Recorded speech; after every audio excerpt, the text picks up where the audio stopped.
వేసేసుకోవచ్చు. అండ్ ఇప్పుడు చూపిస్తున్నాను కదా ఇదే విధంగా. అయితే టేస్ట్ అయితే ఎక్సలెంట్గా ఉంటుంది, నేను చెప్తానని కాదు, చాలా చాలా బాగుంటుంది ఈ కర్రీ.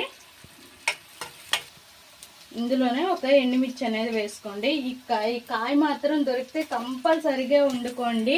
అండ్ ఎక్కడ ఉన్నా సరే అండ్ కంపల్సరీ తీసుకొని వండండి, చాలా చాలా బాగుంటుంది. తినడం మాత్రం మానేయకండి, ఎక్సలెంట్గా ఉంటుంది. దొరికితే మాత్రం వదలొద్దు.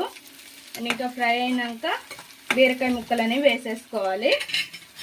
ఆనియన్స్ ఫ్రై అయిపోయి పెద్దగా వాటర్ కూడా పట్టవు ఇవి.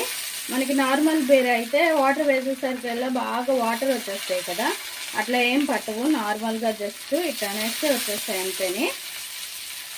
ఇవన్నీ ముక్కలన్నీ కూడా వేసేసుకొని కొద్దిసేపు వీటిని కూడా ఫ్రై చేసుకోవాలి.